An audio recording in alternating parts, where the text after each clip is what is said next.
tema da nossa aula conjunta hoje é arrependimento verdadeiro.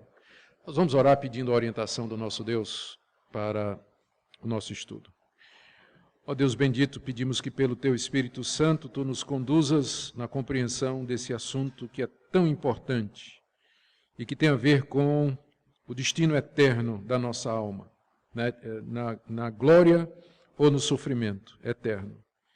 Por isso, Senhor, pedimos que abras os nossos ouvidos, olhos, o nosso entendimento, para compreendermos esse ponto tão importante. Em nome de Jesus. Amém.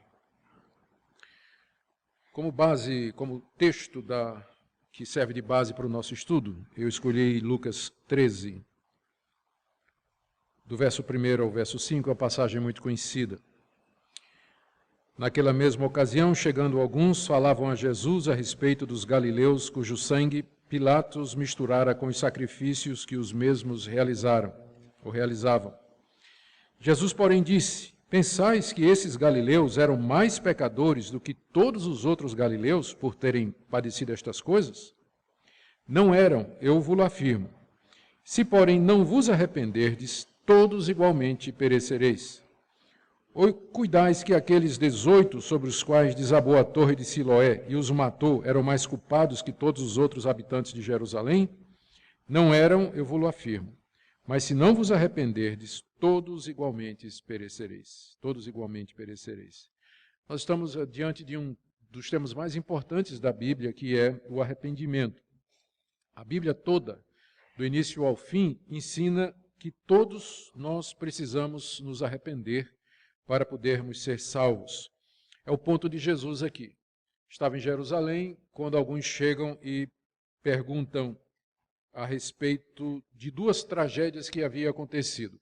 Uma com galileus que foram martirizados por Pôncio Pilatos e outros por habitantes de Jerusalém, sobre os quais houve o desabamento de uma torre.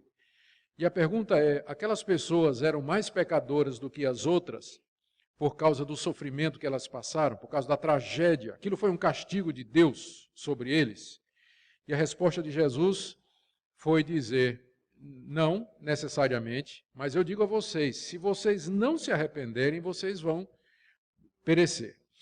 Por quê? Porque aquelas perguntas estavam deixando implícito um conceito errado de que somente aqueles que pecaram a ponto de serem castigados é que precisavam de arrependimento. E Jesus então corrige dizendo: vocês estão errados, vocês todos precisam de arrependimento, todo mundo precisa se arrepender. Porque sem arrependimento, como ele diz aqui, vocês igualmente, ou seja, perecerão de igual modo que aqueles pereceram, não só aqui, como também em toda a eternidade. Essa verdade de que o arrependimento é necessário para a salvação, infelizmente ela foi esquecida durante a Idade Média, quando a Igreja Católica Romana criou coisas como a confissão auricular. A pessoa pecava e ela podia ir a um padre e confessar os pecados, contar os pecados. E o padre, ou o ministro, o sacerdote, o monge, em troca dizia: você faz penitência, você faz essa ou aquela coisa, você faz caridade e você está perdoado. E aí a necessidade de arrependimento pessoal, ela foi diluída. Também com a questão da extrema unção na morte. A Igreja Católica passou a ensinar, na Idade Média, que o católico praticante, na hora da morte, ele tinha o direito da extrema unção, que era aplicada por um ministro, um padre, e que tinha o poder de perdoar pecados, ou pelo menos perdoar pecados em número suficiente para que o católico não fosse direto para o inferno, mas para o purgatório, onde depois de um certo tempo de sofrimento ele poderia ascender aos céus. Então, isso de que na hora de morrer você teria direito a perdão, diminui a necessidade de você se arrepender dos seus pecados aqui e agora, porque você sabe que na hora de morrer, você vai ter essa oportunidade quando o padre for lá lhe dar a extrema unção. Também a Igreja Católica passou a vender o perdão, as famosas indulgências, particularmente na época, no século XVI, quando o Papa estava querendo construir a Catedral de São Pedro, e ele precisava de dinheiro. Então ele escrevia um perdão, deixava em branco o nome da pessoa, E os vendedores de indulgências, aquilo era chamado de indulgências, saía por toda a Europa vendendo aquele pedacinho de papel em que tinha o perdão do Papa. A pessoa pagava, preenchia o nome e aquilo garantia que ele teria perdão para determinados pecados. Era possível fazer isso até por quem já tinha morrido. E, na verdade, esse foi o estupim da Reforma Protestante.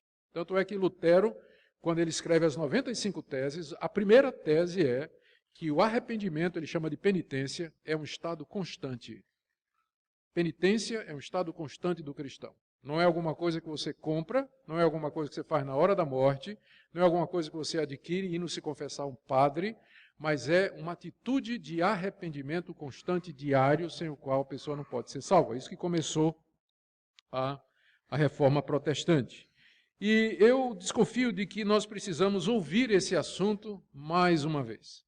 Porque hoje em dia, pouco se ouve falar de arrependimento, já que não é um assunto muito agradável, né?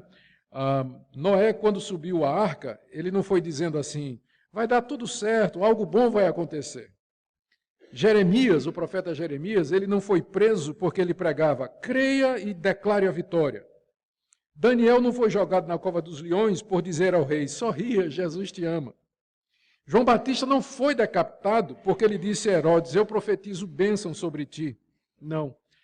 Tudo isso aconteceu porque eles disseram, arrependam-se, arrependam-se. Eles pregaram arrependimento aos reis, aos poderosos, por isso morreram, foram para a cova de leão, foram decapitados, foram presos e foram perseguidos. Então, por isso que eu acho que hoje a gente está precisando voltar a falar a respeito de arrependimento, porque não se ouve muito isso.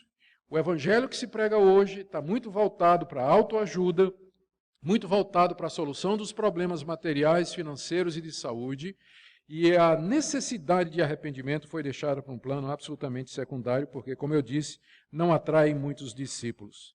Mas o arrependimento, ele sempre fez parte da mensagem evangélica. Quando João Batista surge no cenário preparando a vinda de Cristo, a mensagem dele, que você vê lá em Mateus, capítulo 3, de 1 a 2, foi essa, arrependei-vos porque é chegado o reino dos céus. Se arrependam, o reino de Deus está chegando. E quando Jesus vem e sucede João Batista, Marcos capítulo 1, verso 15, é a mesma mensagem de João Batista. Jesus diz, arrependei-vos porque é chegado o reino dos céus, a mesma coisa. Aos apóstolos, Jesus disse que eles tinham que pregar o arrependimento, Lucas 24, 47. Ele determina que os apóstolos vão às nações do mundo inteiro para anunciar o arrependimento para remissão de pecados. E lá em Atos capítulo 17, verso 30, Paulo diz que Deus exaltou Jesus para que as pessoas se arrependam e creiam nele para a sua salvação. A Igreja de Cristo, sempre que ela foi fiel à Bíblia, ela prega arrependimento. A mensagem dela para o mundo é essa, a necessidade de se arrepender dos seus pecados, de se converter a Deus, deixando aquelas práticas que ofendem a Deus e que entristecem o coração do nosso Pai. A razão é que uma pessoa que não está arrependida dos seus pecados, portanto, ela gosta dos seus pecados, ela acha os seus pecados uma coisa normal, ela não pode desfrutar da comunhão com um Deus que é santo, puro, justo e verdadeiro. As duas coisas são incompatíveis. Ou ela ama o pecado, ou ela ama o erro, a iniquidade, a imundícia e a impureza, ou ela vai amar a Deus. Mas não dá para amar as duas coisas ao mesmo tempo. Então, o arrependimento é aquela atitude pela qual a pessoa volta as costas, ela vira as costas para o seu amor ao mundo, ao pecado, e escolhe Deus como sendo o seu quinhão aqui e na eternidade. Essa mensagem sobre o arrependimento ela é muito necessária também, porque por conta do clima evangélico hoje, existe o risco da gente se acomodar a um falso arrependimento. As pessoas pensam às vezes que atos externos e religiosos são suficientes, como os fariseus que vieram para ser batizados por João Batista. João Batista estava pregando arrependimento, os fariseus queriam ser batizados e João Batista disse, eu não vou batizar vocês não, vocês primeiro têm que produzir frutos dignos de arrependimento. Então arrependimento não consiste em um ato externo, uma atitude externa, às vezes pode ser, mas se for é porque é o resultado de uma conversão interna. Tá? Mas só atos externos, eles não significam arrependimento. Os profetas no Antigo Testamento, eles diziam ao povo de Deus, rasguem o coração de vocês. Por quê? No Antigo Testamento, quando alguém estava arrependido ou triste pelos erros que tinha cometido, ele rasgava a roupa, né? Ele rasgava as vestes, era assim que eles costumavam fazer. E os profetas diziam, eu quero que vocês rasguem o coração. É isso que tem que rasgar. O arrependimento é de dentro, não é só uma coisa por fora. Na lei de Moisés, Moisés disse assim, vocês têm que circuncidar o coração. O israelita podia pensar que a circuncisão, que é a remoção do prepúcio, a carne do membro masculino, que aquilo era sinal de que ele estava no povo de Deus. Mas Moisés disse, isso é o símbolo da circuncisão do coração. Vocês têm que remover o pecado do coração. É isso que a circuncisão simboliza. Circuncidar o coração, rasgar o coração, não apenas sentir remorsos, sentimentos vagos de culpa, uma tristeza assim. Muitas pessoas nas igrejas nunca demonstraram real arrependimento. E eu acho que uma das razões é a maneira como a gente convida as pessoas a se tornarem cristãos. Aceite Jesus, dê uma chance a Jesus. Né? Jesus está aqui chorando, esperando por você. A pessoa diz, vou fazer um favor a Jesus. Aí vai lá na frente, tudo bem, eu aceito. Não tem arrependimento, não tem remorso, devíamos dizer o contrário. É dizer, olha, se arrependa dos seus pecados, pode ser que Deus lhe aceite, pode ser que Deus lhe dê uma oportunidade. Quem sabe ainda tem tempo para você, busque ao Senhor enquanto você pode achar. Aí a pessoa vem, né, temendo e tremendo. Em vez de estar vindo fazer um favor a Jesus, para aceitar o bichinho que está lá sozinho, ninguém quer ele, então eu vou aceitar Jesus. Você não está fazendo favor nenhum a Jesus. Ninguém está fazendo favor nenhum a Jesus, mas a culpa às vezes é da igreja, porque ela faz esse tipo de apelo. Quando ela convida as pessoas a ouvir o evangelho e se converter, não traz a questão do arrependimento. Você tem que se arrepender. Resultado é que muita gente entra na igreja e não se arrependeu dos seus pecados. Tem muita gente não arrependida, portanto não convertida, que é membro de igreja hoje em dia. Tem muita gente assim. Muita gente assim. Então, o que a gente tem, o que a Bíblia nos ensina e o que nós devemos fazer é buscar um estado, viver um estado de verdadeiro arrependimento como a Bíblia requer. Isso envolve algumas atitudes e eu quero mencionar algumas delas aqui. Primeiro, nós temos que mudar de pensamento com relação ao pecado. É esse o sentido das palavras que são usadas na Bíblia para arrependimento. Tem várias, a principal é o verbo metanoel, que significa uma mudança de mente, uma mudança de entendimento. Antes você achava que você estava bem, que o pecado era uma coisa normal, que você não era tão ruim assim, que Deus não ia punir você e que você não estava num estado de perigo diante de Deus por causa dos seus pecados. O arrependimento é quando você muda de mente, você muda de compreensão, você percebe que o que você está fazendo de fato é uma afronta a Deus, que esse Deus é um Deus santo, zeloso e justo e que Ele é poderoso para fazer você ficar infeliz e sofrer eternidade afora. E por isso, porque você entendeu isso, agora você tem a disposição de mudar as suas atitudes. Mas primeiro tem que haver uma compreensão. Uma pessoa que é convencida contra a sua vontade ainda tem a mesma opinião anterior. Mas tem que começar aqui, o arrependimento começa aqui, quando você entende que você é um pecador, que o que você está fazendo ofende a Deus, que Deus é poderoso para castigar você, para fazê-lo infeliz a eternidade afora, e que se Ele fizer isso, Ele está sendo justo, não há injustiça nele, que você merece esse tipo de coisa. Então o arrependimento começa com essa, é o que a gente chama de convicção de pecado. Você está convicto de que você é um pecador. Você está convicto de que você merece o castigo de Deus. Você está convencido de que Deus é justo se Ele castigar você. Então, essa é uma atitude que caracteriza a pessoa que está realmente arrependida. A segunda coisa, primeiro, a mudança de mente, ela é seguida por uma tristeza profunda pelo pecado cometido. é seguida por uma tristeza pelo pecado cometido.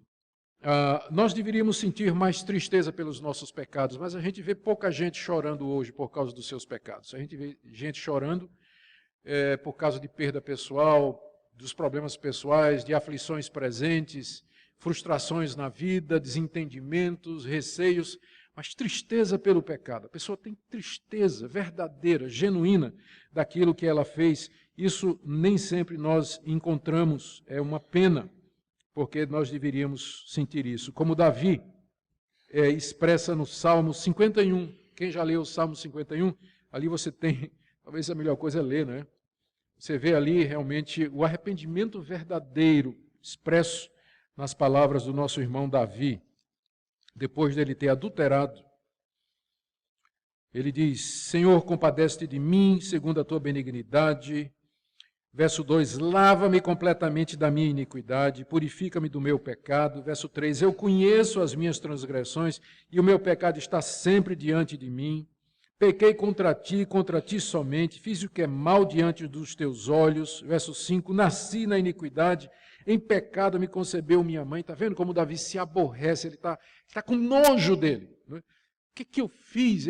E ele percebe toda a iniquidade do seu coração, toda a grandeza do seu pecado. Ele percebe que ele pecou contra Deus. Verso 7, purifica-me, ficarei limpo, lava-me. Verso 8, me faz ouvir júbilo e alegria, porque ele estava sentindo tristeza. Verso 9, esconde o teu rosto dos meus pecados. Verso 10, cria em mim um coração puro, renova dentro em mim um espírito inabalável. Verso 11, não me expulses da tua presença, não retires o teu Espírito Santo. Falamos sobre isso no sermão. Me restitui a alegria da tua salvação. Está vendo? Aqui está uma pessoa verdadeiramente arrependida.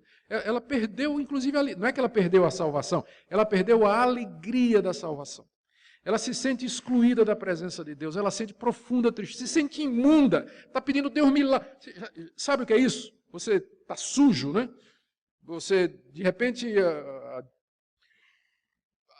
você comeu feijoada demais e foi apanhado de surpresa, não deu tempo de chegar no banheiro, né? Você está imundo, né? Você está imundo. O que é que você quer fazer? Você quer tomar um banho rápido, quer se lavar rápido. É isso que Davi está sentindo aqui. Deus, eu não aguento. É assim que eu estou me sentindo, melequento aqui, podre, me lava. Se a gente sentisse isso quando pecasse, haveria menos gente pecando, né, nas igrejas, né? Ou pelo menos menos gente pecando hipocritamente, ou com a cara lavada. Então, essa atitude de arrependimento que a Bíblia fala, começa com uma metanoia, mudança de arrependimento, convicção de pecado, tristeza pelos nossos atos diante de Deus, passando por abominação, por nojo de si mesmo, como nós vimos aqui.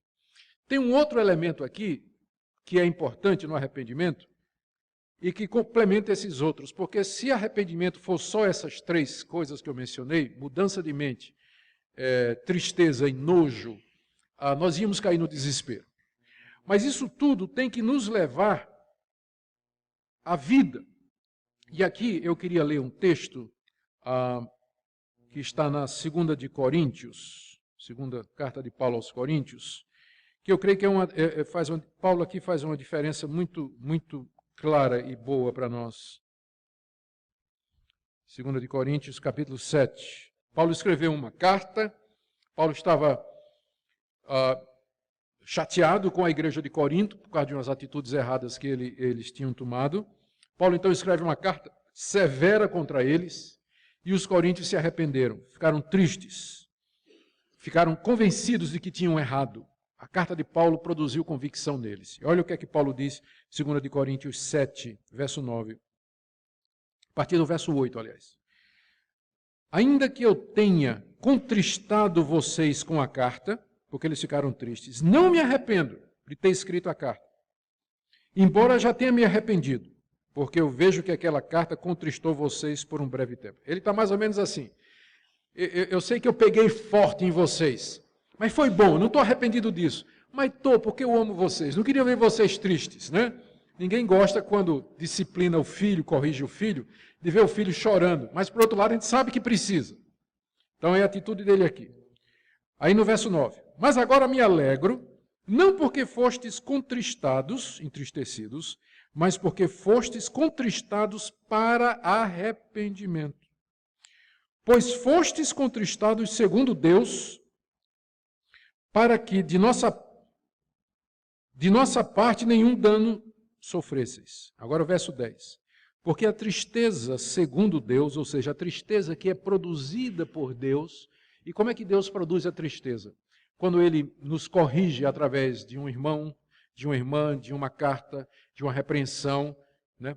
Deus nos entristece pelo nosso pecado. Faz parte do arrependimento a tristeza. Tem que ter tristeza. Deus nos entristece. Quando Deus entristece, verso 10, porque a tristeza segundo Deus produz arrependimento para a salvação, que a ninguém traz pesar. Porque uma vez que você se arrependeu, aí o que era tristeza se transforma em alegria, né? Porque você viu que isso está lhe levando mais e mais para a salvação. Agora veja só o final do verso 10. Mas a tristeza do mundo produz morte. O que é a tristeza do mundo? É o falso arrependimento. É aquela tristeza que é só um pesar. É só aquela tristeza que é só um remorso, mas ela não produz arrependimento verdadeiro. Ela vai levar para a morte, porque ilude a pessoa, pensando que ela se arrependeu, que ela mudou, quando na verdade não foi. Quando é Deus que está produzindo arrependimento, Ele entristece mesmo, e aquela tristeza produz mudança. Arrependimento aqui, metanoia, a pessoa muda. Mas a tristeza segundo o mundo, a pessoa sente um remorso, paga uma penitência, faz uma boa obra para compensar, e depois, ufa, escapei. Não houve escapatória, não teve escape nenhum. Aquilo foi arrependimento do mundo, não produziu tristeza, foi tristeza do mundo, não produziu arrependimento verdadeiro que leva à salvação. Então, esse é o quarto ponto aqui do que eu estou falando sobre essa atitude de arrependimento. O primeiro, metanoia, mudança de mente. O segundo, tristeza. Terceiro, nojo. Mas o quarto é um arrependimento que é segundo Deus e que produz um retorno a Deus. Você voltar a Deus, arrependimento verdadeiro produzido por Deus e que depois vai trazer a salvação. Talvez eu possa explicar isso aqui melhor na atitude de Pedro e de Judas. Os dois fizeram a mesma coisa, praticamente. Pedro negou a Jesus 3 vezes e Judas o traiu. Num certo sentido, a traição de Judas foi um pouco mais severa, dados os agravantes e as circunstâncias. Pedro negou que conhecia Jesus. Judas foi mais além, vendeu Jesus. Mas, num certo sentido, o pecado dos dois foi similar. Eram parte do mesmo colégio apostólico, eles eram membros dos 12 apóstolos, andaram com Jesus 3 anos, um o entrega às autoridades e o outro o nega 3 vezes.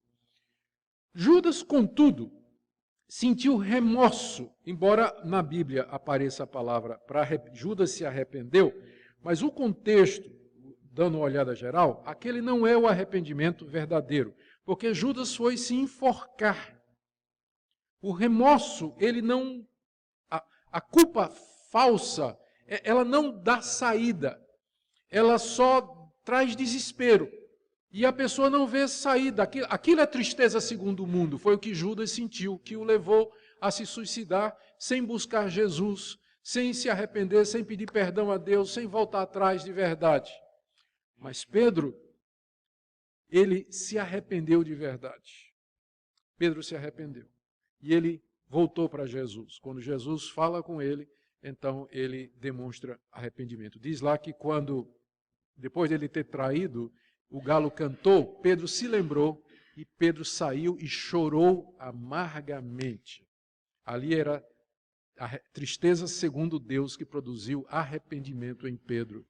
Então, o arrependimento verdadeiro, ele primeiro deprime, não é? No bom sentido, ele entristece, ele quebranta, faz tudo aquilo que está no Salmo 51, mas ele em seguida leva a Cristo, ele leva a Deus para a reconciliação. Por isso que você vai encontrar gente que você não consegue consolar na igreja, porque ela se recusa a fazer a segunda parte. Tem gente que parece que se alimenta de culpa o tempo todo, e você não consegue fazer com que ela perdoe, que se deixe perdoar. Ela é uma espécie de vitimização. vitimização, você não consegue levá-la para o patamar seguinte, que é o arrependimento para a vida. Não é dizer, sim, eu pequei, sou pecador, mas meu Salvador morreu por mim, eu aceito, Deus, o teu perdão. Tem gente que não consegue se perdoar e nem aceitar o perdão de Deus, dizendo, não, mas o que eu fiz foi muito ruim, o que eu fiz não tem perdão. Gente, isso aí não é arrependimento produzido por Deus, não. Isso é arrependimento do mundo. Isso, na verdade, é um orgulho invertido. Porque para você aceitar o perdão de Deus, você tem que se humilhar mesmo. Você tem que se colocar no pó e na cinza e reconhecer que você não merece nada e que só Deus pode perdoar você. O arrependimento verdadeiro, ele leva a pessoa de volta para Deus. Ele não deixa a pessoa lá se remoendo, se vitimizando, se deprimindo, pensando em suicídio e coisa nenhuma. Mas o arrependimento que Deus produz, ele traz de fato vida. Então, é essa atitude que a Escritura nos diz. A quarta coisa, eu estou definindo aqui essa atitude de arrependimento que a Bíblia requer de nós. Falei da metanoia, mudança de mente, falei da tristeza, do nojo, do pecado e da necessidade de retornar para Deus. E aqui, a disposição, quarto lugar, a disposição para você se emendar e corrigir. Esse é a consagração do arrependimento. Isso é a diplomação, vamos dizer, é o ato final, quando existe uma disposição pronta para emendar-se e corrigir.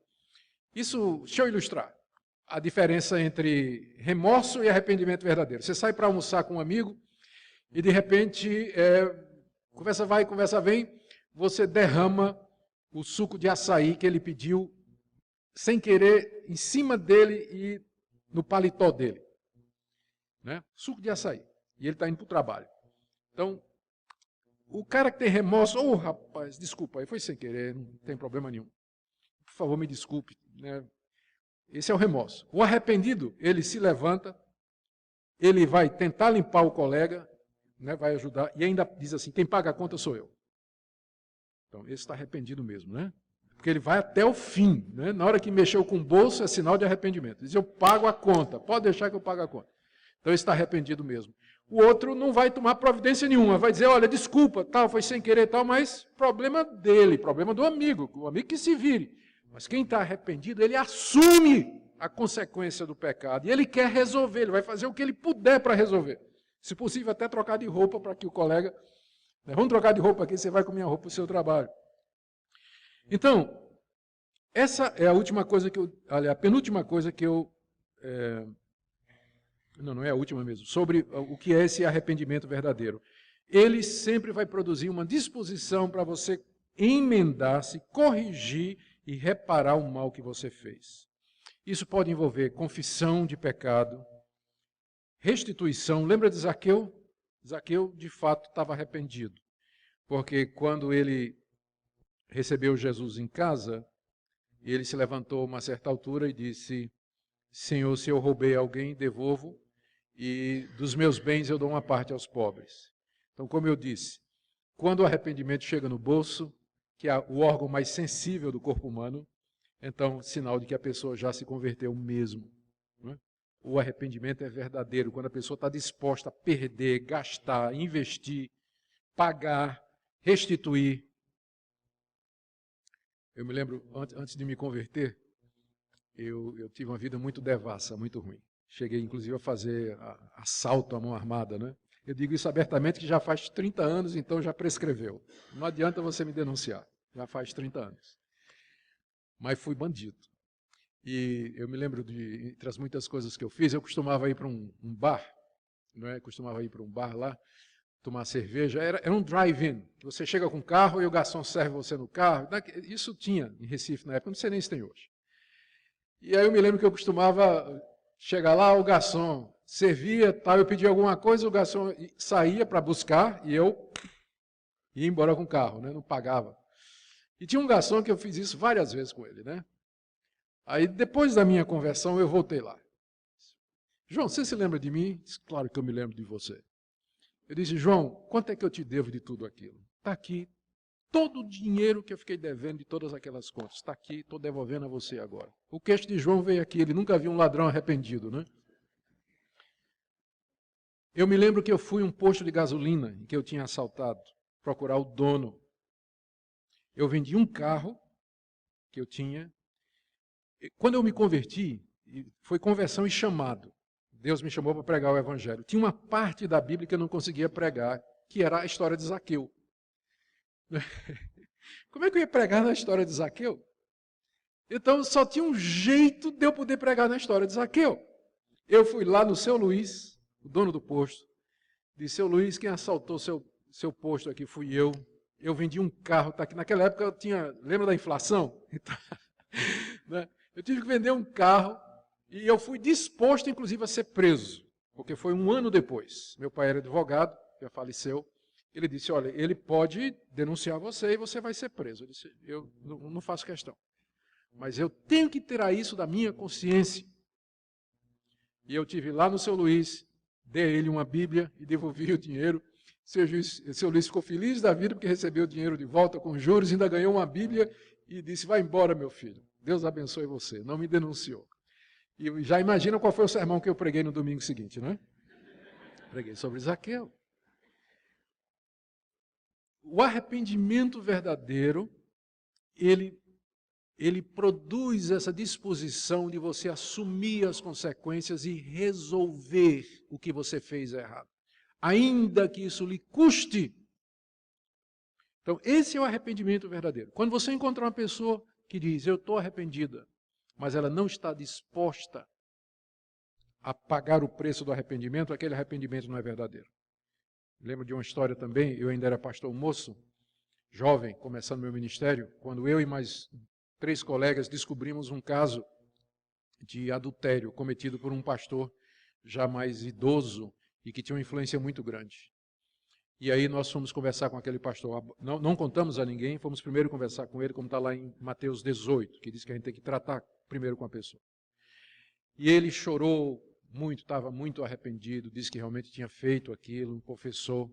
E nós dissemos então: e agora o que é que o senhor pretende dizer? Porque a moça com quem você fez isso, ela já começou a espalhar, e já várias pessoas na igreja estão sabendo disso, e a coisa vai se tornar pública. O que é que o senhor pretende fazer? Nós sugerimos que o senhor se ausente do ministério, o senhor se imponha uma disciplina, o senhor se ausente do ministério um tempo, para que não continue mais a ministrar, pelo menos durante um tempo, até que o presbitério resolva e tudo. Ah, não posso fazer isso.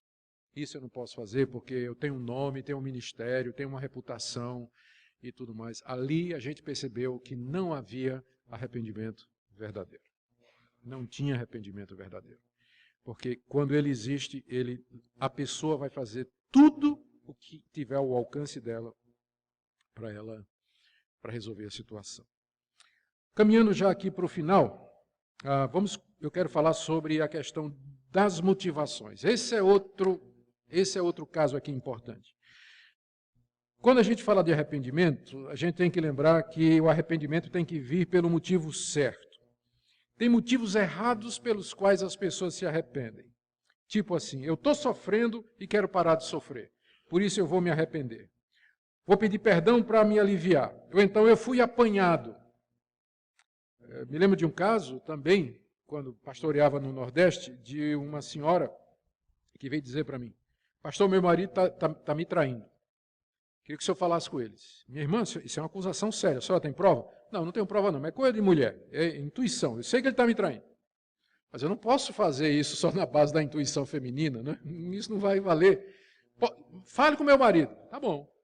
Convidei o cidadão e ele veio ao meu escritório e disse: pastor, isso é conversa da minha mulher. Minha mulher sempre foi ciumenta, olha, desde o tempo que a gente namorava lá na igreja, ela ficava com ciúme das outras meninas, não podia me ver conversando com uma garota que ela vinha com ciúme. Ela foi ciumenta a vida toda, ela fica vendo coisas, não tem, eu amo minha mulher, pastor.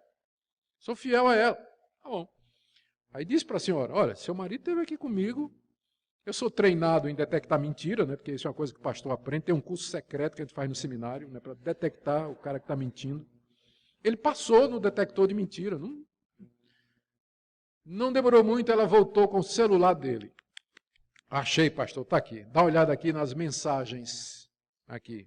E, de fato, no celular estava a troca de mensagens do marido com a fulana. Aí eu chamei o cidadão. Sua mulher está insistindo que você está traindo. Pastor, que nada. Eu amo minha mulher, sou fiel à minha mulher. Se isso aqui. Ah, pastor. É verdade, eu estou tão arrependido, pastor. Pergunta é, se ele não tivesse sido apanhado, ele teria se arrependido? Tem gente que se arrepende porque foi apanhado. Se arrepende porque foi apanhado. Então, o arrependimento verdadeiro não deveria vir porque você foi apanhado. Embora é melhor que venha assim do que não venha nunca.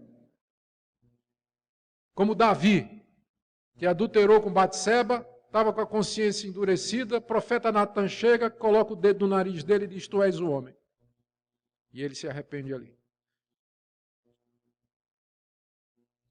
Mas o bom é que a gente se arrependa pelo motivo certo. Qual é o motivo certo? Ofendi a Deus, ofendi meu próximo, entristeci o Espírito Santo.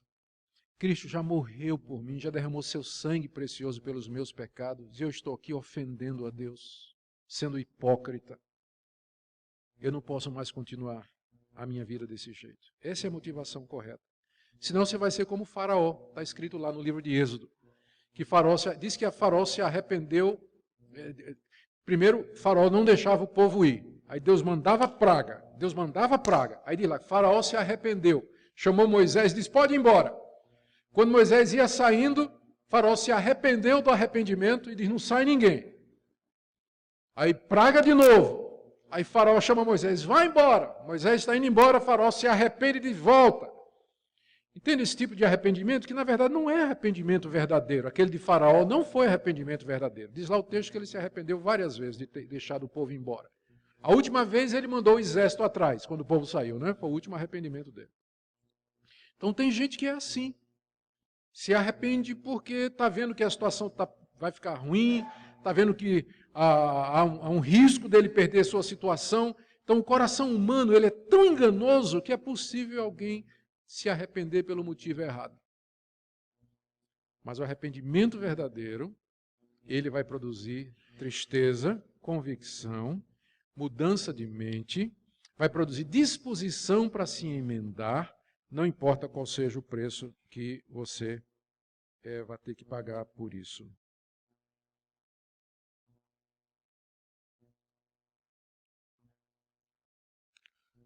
Agora terminando de verdade. Nós tem alguns erros que tem alguns perigos que nós temos que evitar com relação à experiência do arrependimento.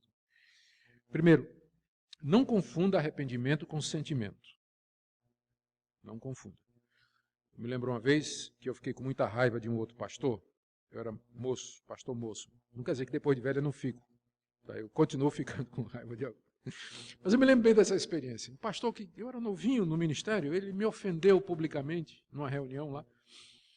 E eu estava com raiva dele, muita raiva dele.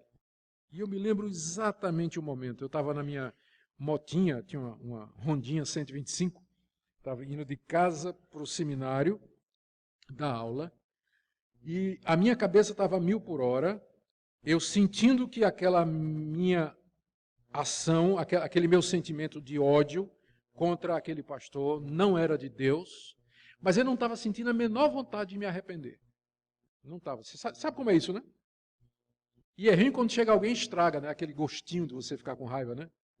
E Deus estava querendo estragar aquele meu prazer secreto de justiça ofendida. Não é isso que acontece? Às vezes a pessoa ofende a gente, você se sente ofendido, né?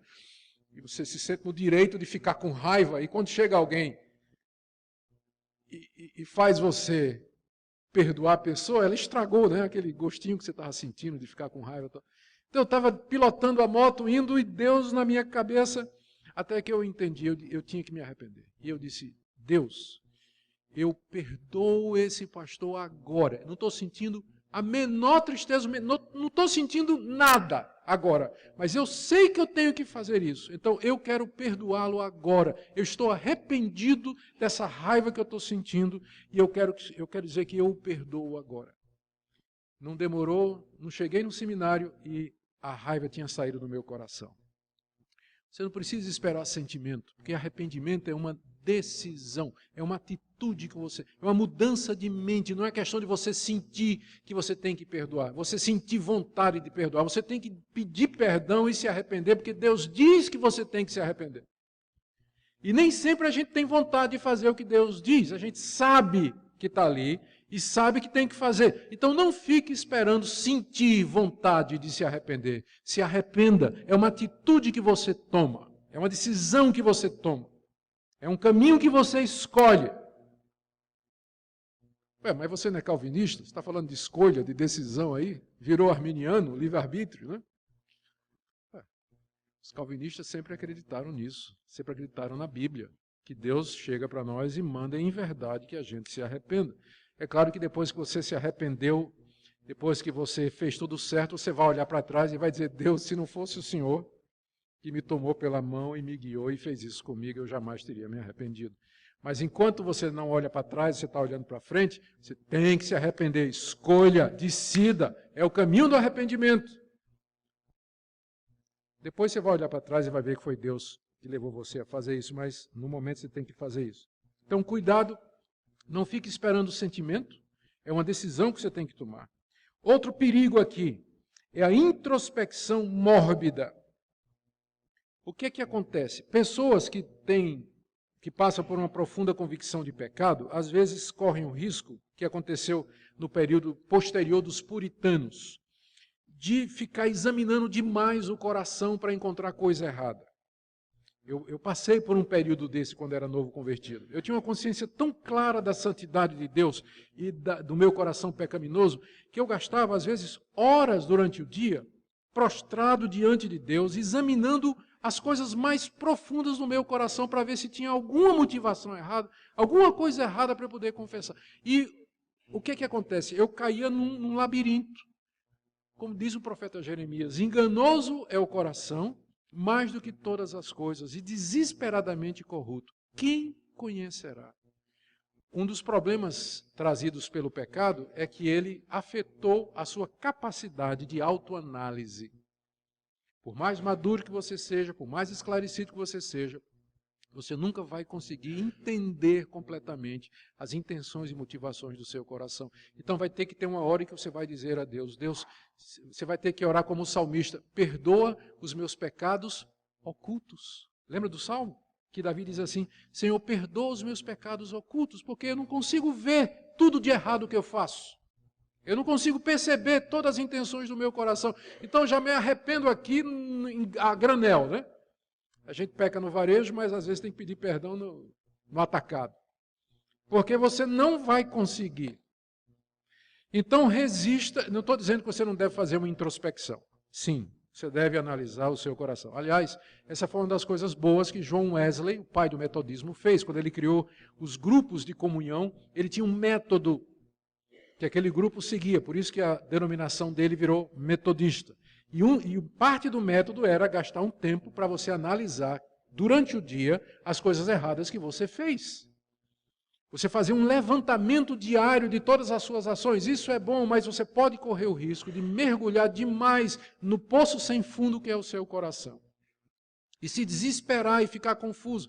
Então, se você vai fazer isso, você tem que fazer isso à luz da doutrina da graça e da cruz. Que Deus lhe perdoa.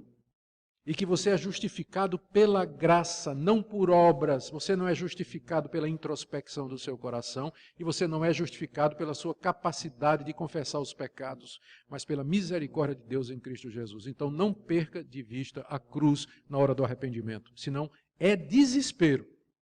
Na hora de você se arrepender, se quebrar diante de Deus, se você não mantiver a cruz diante de você e o sangue que foi derramado por você, você vai cair no desespero. Por isso que tem muita gente, as seitas exploram isso e criam um sistema de escravidão das pessoas a determinadas regras e normas, que não dá saída. Mas nós temos a liberdade e a alegria que vem do perdão que é dado por Jesus. Bom, gente, última coisa para você lembrar. E aqui é difícil. Isso aqui eu até hoje não sei direito fazer a diferença entre convicção de pecado e acusação de Satanás.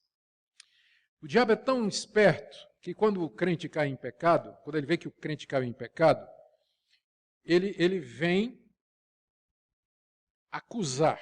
O Espírito Santo vem convencer do pecado, mas Satanás vem acusar. E às vezes você não consegue perceber muito a diferença, porque o Espírito Santo vai dizer assim, É mais ou menos assim, você pecou.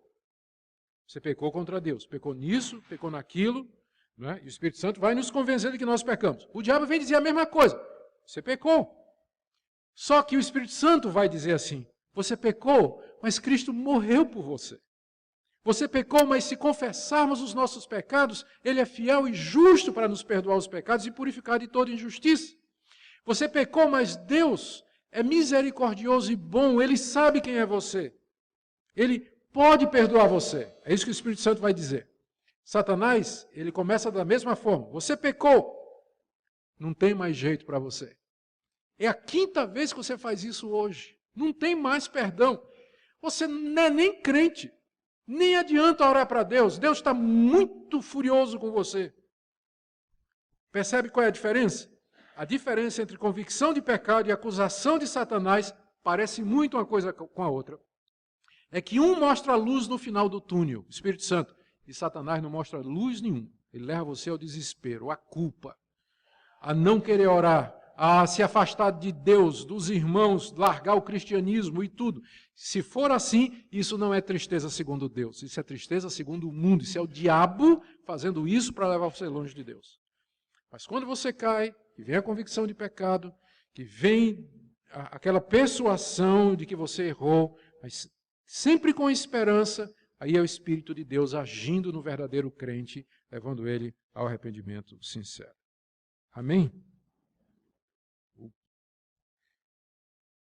Que Deus nos dê sua graça, meus irmãos, para vivermos constantemente em arrependimento. Só lembrando que essa foi a primeira das 95 teses. A gente sempre fala da reforma, né? Somos reformados. Você sabe qual foi a primeira das 95 teses que Lutero pregou lá no castelo de Wittenberg? A primeira foi essa, sobre a natureza da penitência. O que é a verdadeira penitência? O que é o arrependimento? E ele começou dizendo que é um estado em que nós vivemos o tempo todo. A gente tem que viver em estado de arrependimento, para que no momento em que a gente pecar, a gente já está pronto para dizer, sim, Deus, de fato eu pequei. Que o Senhor me perdoe, estou disposto a assumir as consequências. Amém? Que Deus ajude cada um de vocês a examinar suas próprias vidas e ver se há verdadeiro arrependimento. Porque, como eu disse, tem muita gente iludida nas igrejas. O sinal de que você é convertido é o arrependimento. É arrependimento mesmo, arrependimento das obras mortas e a fé no Cristo Salvador. Amém? Perguntas? Reverendo Augusto, a pergunta que eu tenho a fazer é a seguinte. Uma pessoa comete um pecado, vamos escolher o pecado do adultério, né? Uhum. E ele vem cometendo aquilo regularmente, depois ele vira crente, toma conhecimento que ele está incorrendo num pecado grave, pelas palavras de Jesus, inclusive. Então ele não adultera mais. Aí um dia surge uma oportunidade. Talvez até a pessoa que ele queria há muito tempo veio, estava se oferecendo para ele de uma maneira, e ele vê aquela oportunidade e pum! Ele acaba caindo em pecado outra vez. Ou seja, ele já era um pecador arrependido. Sabendo que aquilo era pecado, ele ficou arrependido.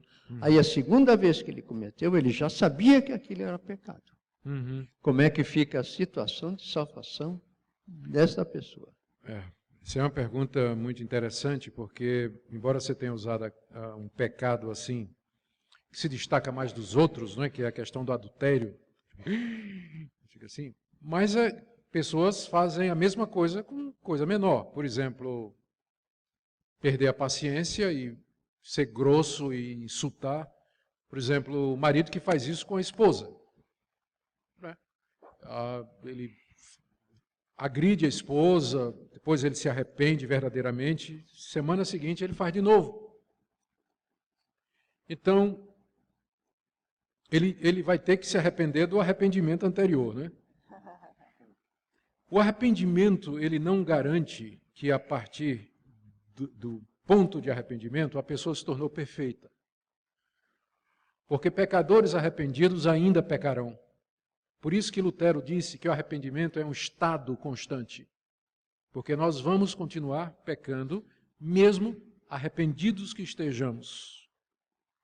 Então, o arrependimento ainda não é a glorificação. A glorificação é quando nossos corpos serão transformados na vinda de Cristo, ou ressuscitados se estivermos mortos, e nós teremos o mesmo corpo e a mesma natureza de Cristo, ou seja, a natureza incorruptível e não pecaminosa.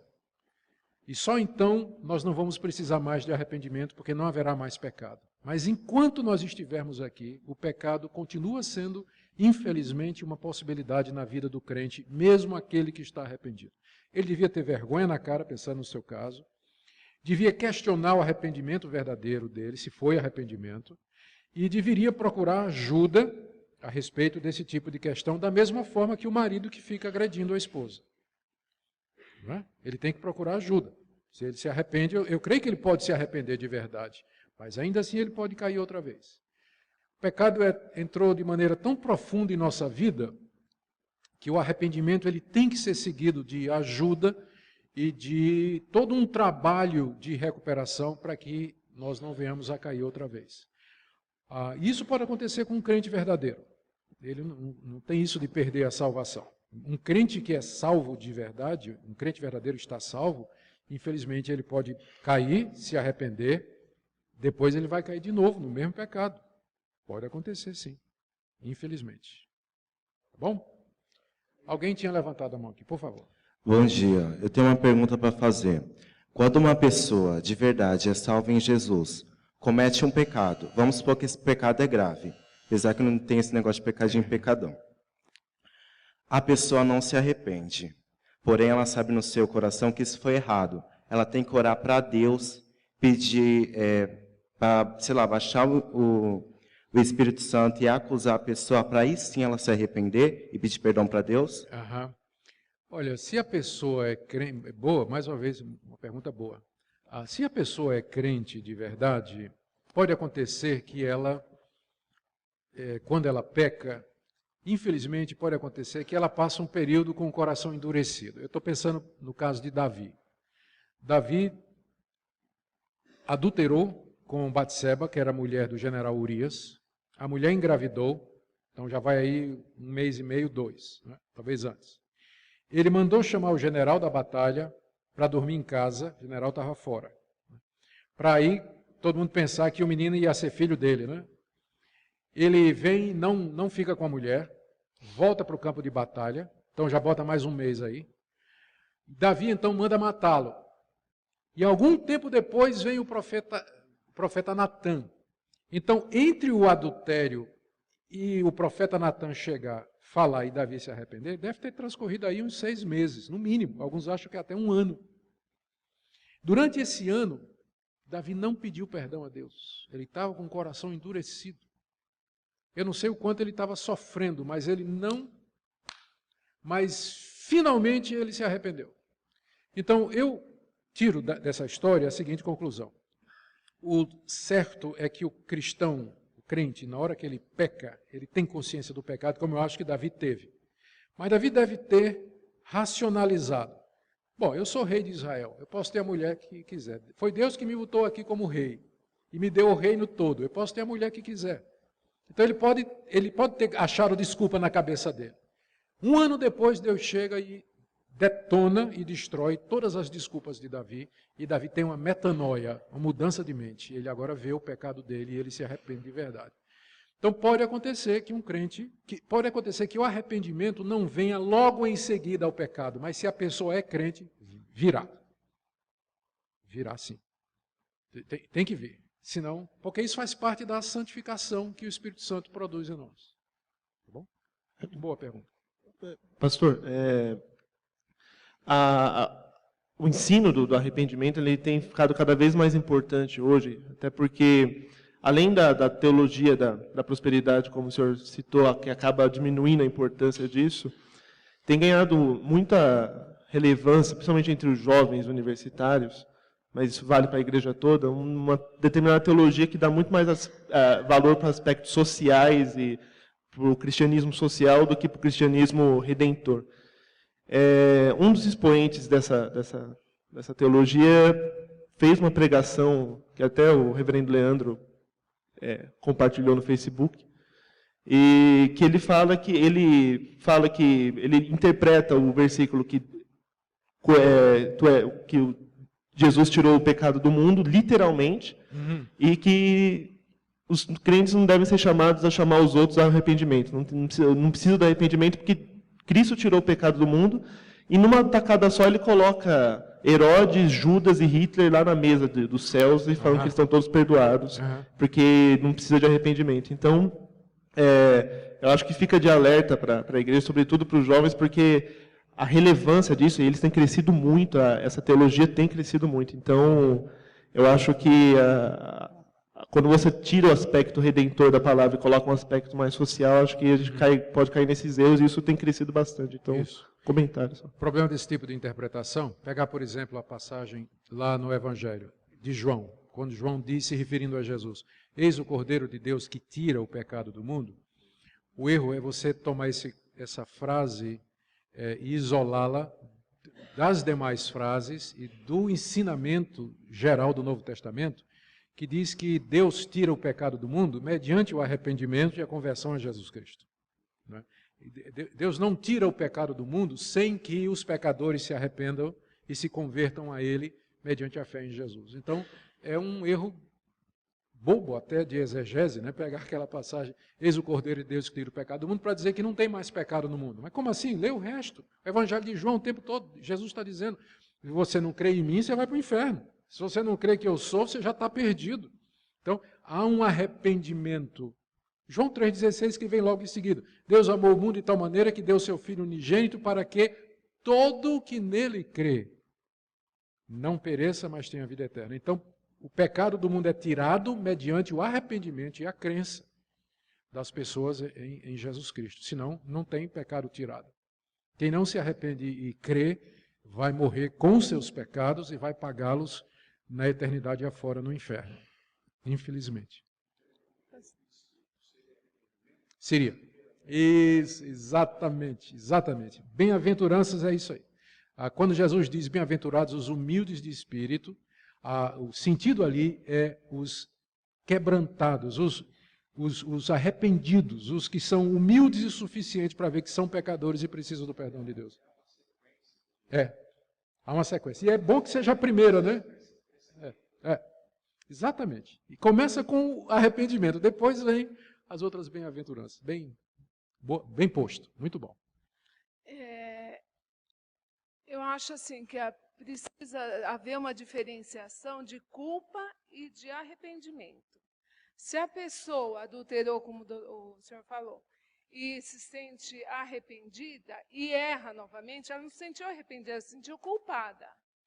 Porque a pessoa que realmente se arrepende, ela não vai voltar a praticar as mesmas coisas que ela praticava, justamente porque aquilo vai interiorizar nela uma tristeza tão grande que ela provavelmente não vai querer incorrer no mesmo erro. Vai haver uma mudança de vida, de entendimento, que ela realmente vai se arrepender e não vai mais praticar aquilo, vai se converter. Então, eu acredito que se fala se a pessoa comete sempre o mesmo erro e se arrepende, não é arrependimento, é culpa. Eu queria que fosse tão simples assim. Que eu já me arrependi de tanta coisa e, infelizmente... Uma vez perguntou a Jesus, Pedro perguntou a Jesus, quantas vezes o meu irmão peca que eu tenho que perdoar? 7. E Jesus disse, não somente 7, mas 70 vezes 7. Ele disse, se 70 vezes no dia ele pecar e chegar para você, estou arrependido, perdoe-lhe. Lembra que Jesus disse isso? Então, eu não creio que Jesus disse aquilo para incentivar a gente a arrepende e peca. É claro que não era a intenção. Mas o que Jesus estava dizendo é que é possível para alguém que é um verdadeiro crente, que se arrependeu, infelizmente, ele cair naquele pecado do qual ele tinha se arrependido. Infelizmente, é essa a realidade que você encontra. Tá? Eu gostaria que o arrependimento verdadeiro, ele produzisse uma cura completa daquele pecado, mas não produz sempre. Se qualquer um de nós aqui der uma olhada na vida e fizer um levantamento da vida, vai ver que você já se arrependeu de verdade de alguma coisa que você voltou a cometer depois, e nem por isso Deus lhe abandonou. Então isso não é para a gente minimizar o efeito do pecado e a gravidade do pecado e a necessidade do verdadeiro arrependimento. Porque tem isso que você falou, tem remorso e culpa que não leva a nada. Certo? Mas pessoas que de verdade se arrependem, infelizmente, você vai ter que perdoá-las 70 vezes 7. Infelizmente. Última pergunta, gente. Pastor, sem querer me estender muito, apesar de que eu gostaria de ficar aqui aprendendo sobre esse tema. Não faça isso não, porque o pessoal vai estar arrependido de ter ficado para a escola dominical, todo mundo quer ir comer. Diga. Quando se fala em pecar e se arrepender e voltar a pecar, eu lembro dessa passagem aqui de 1 João 3. Eu queria pedir para o senhor que, se pudesse me dizer de que pecado aqui João se refere aqui. Qualquer que permanece nele não peca. Sim. Qualquer que peca não ouviu nem o conheceu. Depois no versículo 8, quem comete pecado é do diabo. Uhum. Porque o diabo peca desde o princípio. No 9, qualquer que é nascido de Deus não comete pecado, porque a sua semente permanece nele e não pode pecar, porque é nascido de Deus. Nisso se manifestou os filhos de Deus e os filhos do diabo. Qualquer um que não pratica a justiça e não ama seu irmão, não é de Deus. Uhum. A que pecado que João está se referindo aqui? Eu acho que é até bem pesado, né? Falar que Isso. comete pecado do diabo. Eu vou responder pedindo que você... Não entrega ainda não acabou não, pode voltar o microfone. Leia nessa mesma carta, no capítulo 1, a partir do verso 8.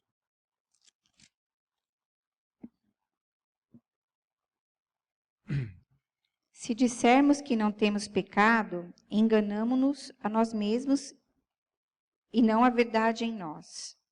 Continue. Se confessarmos os nossos pecados, Ele é fiel e justo para nos perdoar os pecados e nos purificar de toda injustiça. Se dissermos que não pecamos, fazemo-lo mentiroso e a sua palavra não está em nós. E agora, tem uma contradição. Aí ele está dizendo que o crente peca. E se a gente disser que não peca, a gente está mentindo. A versão que a senhora está lendo, dê uma olhada no início da sua Bíblia. Deve estar escrito aí, Almeida Corrigida.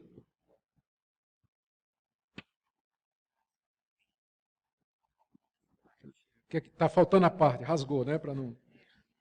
A versão que a senhora está lendo é a Almeida Corrigida, tá? Que, se não me engano, a última atualização dela foi em 65. A Sociedade Bíblica do Brasil, a partir da Almeida Corrigida, vem publicando a Almeida Atualizada. E quem tiver aí vai ler que está dizendo que não vive pecando. Sim, já li nessa versão também. Não vive pecando, isso. Que é a melhor tradução.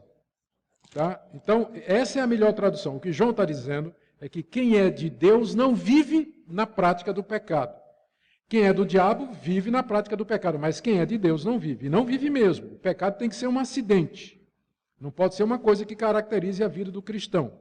Mas é um acidente que acontece, no qual ele tem que se arrepender. Nas poucas vezes que acontecer, a gente espera que seja poucas, ele tem que se arrepender, mas vai haver. Então, a segunda explicação é que é um problema de tradução. Tá? Por isso que a NVI, todas as versões mais modernas, elas já colocam o verbo que dá a ideia de uma prática, alguma coisa que é feito constantemente. Eu prefiro essa interpretação, embora a primeira, ela também resolve o problema. Tá bom? Obrigada, pastor. Gente, eu sei que tem outras perguntas. Muito obrigado, espero que não tenham se arrependido de ter ficado até mais tarde. Deus abençoe vocês, bom domingo, até a noite.